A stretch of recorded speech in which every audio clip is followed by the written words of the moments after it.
자, 이슈 포커스 시사풍향계 기호일보 한동식 국장 연결돼 있습니다. 자, 한동식 국장님 안녕하세요. 네, 안녕하세요. 예. 자, 제8회 전국 동시지방선거가 이제 2달여 앞으로 다가왔는데요. 벌써부터 치열한 자리 싸움이 진행되고 있는 것 같습니다. 인천시장 출마를 선언한 국민의힘의 이학재 예비후보가 기자회견을 열었는데요. 근데 이 자리에서 경쟁자들을 상대로 출마 포기를 주장했다고 하는데, 자, 어떤 내용이었습니까? 네, 어제 인천시청 앞에서 인천시장 출마를 선언했던 국민의힘 이학재 예비후보의 기자회견이 있었습니다. 예. 그런데요, 어제 기자회견은 본인을 어필하기 위한 것이 아니라 경쟁자가 될 수 있는 유정복 전 인천시장과 박남춘 현 인천시장에게 지방선거에 나서지 말라고 주장하는 그런 기자회견이었습니다. 인천의 최대 현안인 수도권 메리츠에 대한 부분이었는데요. 두 전현직 시장의 굴욕적인 협상과 정치 노름으로 인천의 환경 주권을 포기 상태로 만들었다는 이런 주장이었습니다. 그러니까 유정복 전 시장의 경우에는요, 지난 2015년에 서울시와 경기도 환경부 등이 참여하는 4자 합의 당시 사실상 반영구적으로 수도권 쓰레기 메리츠를 사용할 수 있도록 합의해줬다는 것입니다. 또 박남춘 현 시장은 이 수도권 메리츠를 2025년 반드시 종료하겠다고 하면서도 서울시와 경기도에 대해서는 대체 메리츠를 만들라는 협상을 하지 않고 오히려 영흥도의 자체 메리츠 조성을 추진하고 있다, 이렇게 비난했습니다. 네. 그러니까 이제 결국은 수도권 매립지 폐쇄를 제대로 못한 책임을 묻겠다는 것인데, 그렇다면요, 먼저 유정복 전 시장에 대한 책임을 어떻게 물을 수 있는 겁니까? 네, 이 책임을 묻기도 어렵지만요, 이제 와서 문제를 삼겠다는 것은 너무 정치적인 것 아니냐, 이런 의견이 많습니다. 수도권 메리츠는 당초 2016년이죠. 종료 예정이었는데요. 하지만 종료 1년여를 앞둔 지난 2015년 이 환경부를 비롯해 인천시와 서울시, 경기도 등 이 3개 시도의 장이 4자 협의체를 구성해 메리츠 연장에 합의해야 합니다. 예. 당시 4자 합의를 통해 메리츠 기간을 연장하면서 이 3-109 메리츠장이 포화할 때까지 공동 사용하고요. 4자가 공동으로 대체 메리츠 확보에 노력하기로 했습니다. 예. 그래도 안 될 경우 이 자녀 부지의 최대 15% 범위에서 추가 사용한다는 이 조항이 있는데요. 이게 문제가 되고 있습니다. 이 조항 때문에 메리츠 연구하기 열렸다는 이 비난을 받고 있는데요. 하지만 전적으로 이 유정복 전 시장의 책임을 묻는 것은 매우 정치적이라는 이런 지적이 많습니다. 예. 당시 메리츠를 폐쇄하려면 인천도 이 대체 메리츠를 준비하는 등의 이런 노력이 있었어야 했는데요. 하지만 이전 시장인 송영길 전 시장도 아무런 준비가 없었고요. 이후 시장을 맡은 유정복 시장도 준비하기에는 시간이 매우 촉박할 수밖에 없었습니다. 아무런 준비도 없었던 당시로는 어쩔 수 없는 선택이었다는 점, 이걸 고려하면요, 연장 책임을 유정복 전 시장에게 묻는 것은 문제가 있다, 이런 의견들이 있는 것이죠. 네. 그렇군요. 자, 그러면은 현 박남춘 시장에게도 이제 책임을 또 이학재 의원이 묻고 있는데, 이 부분에 대해서는 어떻게 보십니까? 네, 이 역시 마찬가지입니다. 이 박남춘 시장의 책임을 묻기에는 조금 그렇죠.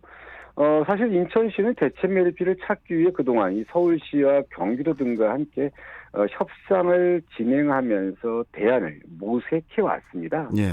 하지만 대체 메리츠가 다시 이 수도권 메리츠로 향할 수 있다는 점에서 분명히 선을 그었다고 볼 수 있습니다. 그동안 대체 메리츠 협상을 쭉 저희도 지켜보면서요, 이게 좀 대안을 찾기가 어렵지 않습니까? 지금도 못 찾고 있는데요. 결국 수도권 메리츠를 다시 활용하는 것으로 이 결론이 날 수 있었던 그런 상황이었습니다. 그래서 이 부분에 대해서 분명히 이제 선을 그었다고 보는 게 좀 정확한 표현이라고 할 수 있을 텐데요. 예.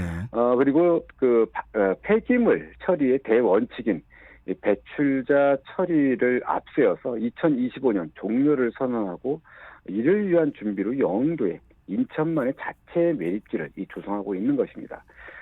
이미 지난 2015년에도 인천은 아무런 준비 없이 폐쇄만 주장하다 결국 연장이 합의할 수밖에 없었던 이런 사례가 있기 때문에요.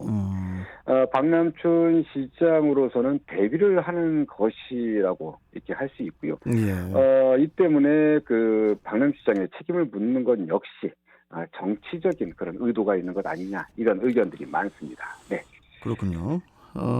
이학재 예비 후보는 이제 지난해에도 유종복 전 시장과 그 박남춘 현 시장의 책임론을 주장했었다고 하더라고요. 예. 네, 그렇습니다. 이 예비 후보는 지난해 11월에도요. 사자 합의 파기를 요구하면서 두 전 현직 시장의 책임론을 펼쳤습니다. 예. 이게 이제 지난해가 아니라 2020년입니다. 2020년. 예. 네, 그렇습니다. 내용은 사자 합의 파기 주장이지만요. 어제 기자회견 내용과 크게 다르지 않습니다. 당시에도 유종복 전 시장에 대해 지난 2015년 수도권 쓰레기 매립지 사자 합의 체결을 비판했는데요. 예. 사실은 매립지 연장의 원인을 유 전 시장에게 돌리면서 연장에 대한 책임을 물은 것입니다. 또 박남춘 시장에 대해서도 이 서울과 경기도와 함께 대체 매립지 확보에 나서지 않고 자체 매립지 조성이라는 이 독자 노선을 택한 것에 대한 비난이었습니다. 그런데요, 이번 대선에서 수도권 매립지 폐쇄에 대해 가장 강력한 의지를 표명했던 국민의힘 윤석열 후보가 당선되지 않았습니까? 예. 예, 수도권 매립지 폐쇄가 사실상 예정됐다고 할 수 있는 이런 상황에서 지방선거를 앞두고 이 정치적으로 상대를 공격하기보다는 이 당선인의 조속한 공약 이행을 촉구하는 게 순서가 아니냐 이런 의견이 나오고 있습니다. 그렇군요. 그래서 이제 뭐 이번 그 기자회견을 놓고 이학재 의원에 대해서 또 뭐 비판하는 의견도 많다고 하던데요. 어떻습니까? 네, 어제 기자회견을 놓고 의견이 분분합니다. 분명 며칠 전까지만 해도 윤석열 당선인을 대통령으로 만들겠다고 머리를 맞댔던 이들이 지방선거를 앞두고 같은 당 이 후보를 비판하는 모양새가 보기 좋지 않다는 의견인데요. 예. 뭐 아시겠지만 이번 지방선거에는 이학재 문제를 제기했던 이학재 예비 후보랑요. 또 유종복 예비 후보가 같이 이번에 경쟁하게 됐고요. 어쨌든 1차로 당내 경선을 치르게 되고 경선을 거친 후에는 거의 그 박남춘 시장과 경쟁을 펼치게 되는데요. 예. 이렇게 그 지방선거를 앞두고선 이렇게 비판하고 비판받는 그런 입장이 됐습니다. 국민의힘 지지자들이 운영하는 SNS에는 어제도 그야말로 불이 났는데요. 이제는 같은 당 인사끼리 치고박는 그런 분위기가 조성된 것 같습니다. 본선도 치르기 전에 이 같은 당 후보를 저격하는 것은 해당 행위라거나 인천의 비전과 미래 발전 구상을 제시하기보다는 같은 당 후보를 헐뜯는 후보에 대해서는 아예 후보 자격을 주지 말아야 한다. 이런 지적도 쏟아지고 있습니다. 특히 이 예비 후보가 지난 2017년 이 박근혜 후보 탄핵 당시 이 바른정당으로 탈당했던 부분을 문제 삼기도 했는데요.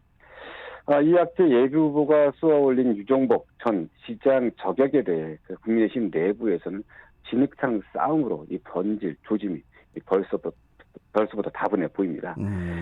대선 결과가 지방선거로 그대로 이어져서 국민의힘 후보가 당선될 것으로 자신하고 있는 것인지 모르겠는데요.